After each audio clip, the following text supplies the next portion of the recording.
fire sign, Aries, Leo, and Sagittarius. Kumusta po kayo, guys? Okay, so fire sign, maraming salamat po sa walang sawang pagsubaybay sa ating mga reading. And kung kayo ay bago pa lang sa ating channel, so ayan guys, mag-subscribe na po kayo. And i-click mo na rin yung ating notification bell para lagi po kayo guys updated sa ating mga bagong upload. So tignan natin fire sign, ano ba ang inyong gabay kapalaran ngayon? Fire sign, Aries, Leo, Sagittarius. Gabay kapalaran po.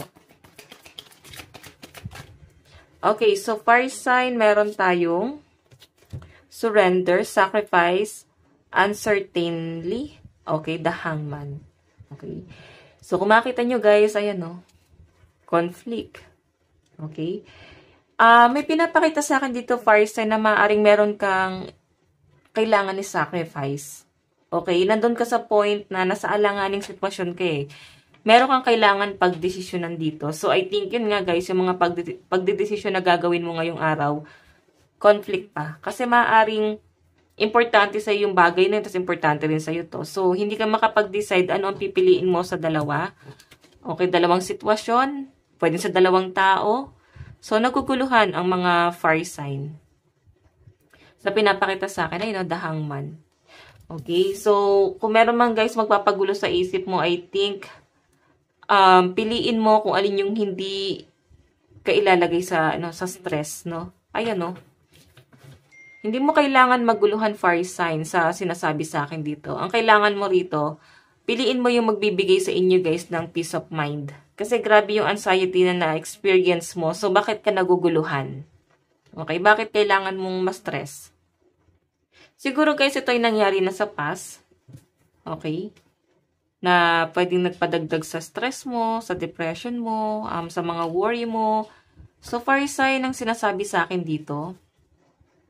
May mga inaalala ka ditong magagandang memories na maaaring kailangan mo na rin daw i-surrender. Okay? Kaya siguro guys, nagkakaroon ka ng disappointment. Hindi mo man guys gustong i-let go, pero siguro kailangan mong i-let go. Okay? So, tignan natin. Meron po tayong natural leader, innovative, and visionary. King of Wands. Tingnan pa natin. Meron po tayong 7 of Coins. And meron tayong 2 of Wands. So, iba sa inyo guys, maaaring maguguluhan ka ngayon kasi maaaring meron kang importanteng bagay na kailangan asikasuhin ngayong araw, no?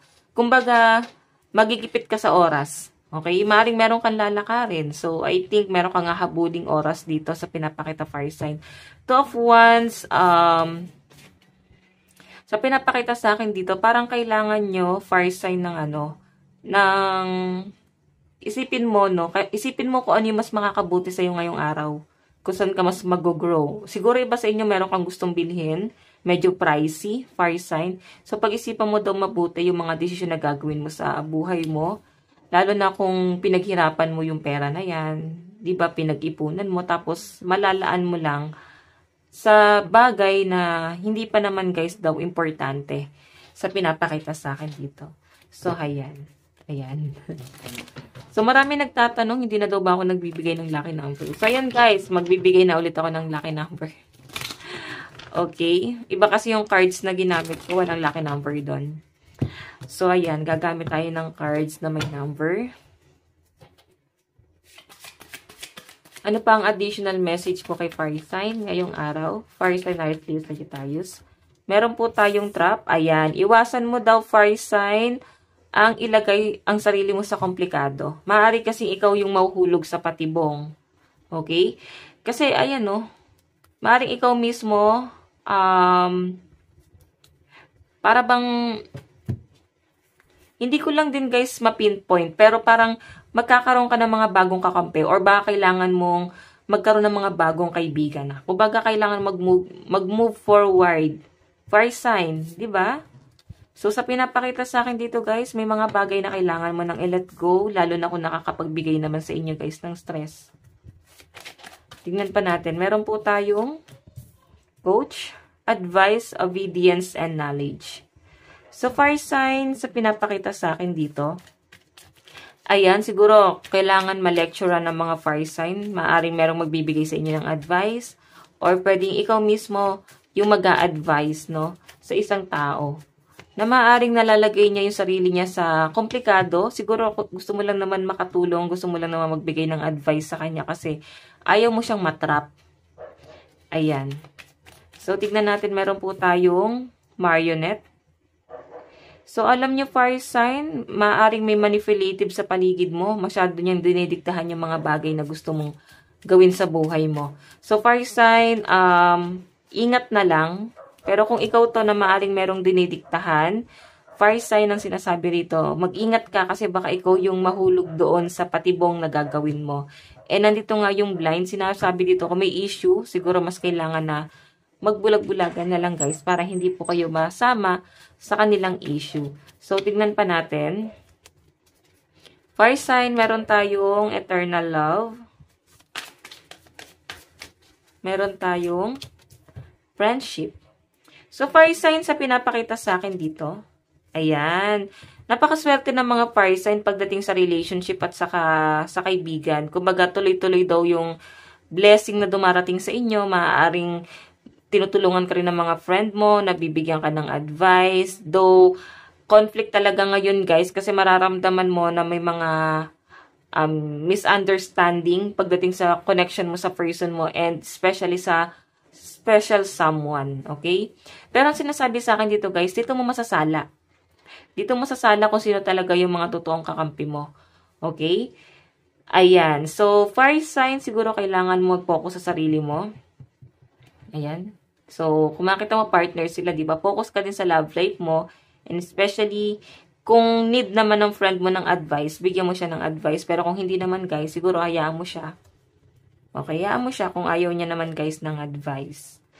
Tignan natin, mga lucky number nyo guys is 78, 5, 15, 9, 50, and 72. So kung pagdating naman to guys sa relationship, baka ikaw ay masyadong kinokontrol, minamanipula ng person mo, maaaring nararamdaman mo na yung fire sign, nagbubulag-bulagan ka lang. Okay?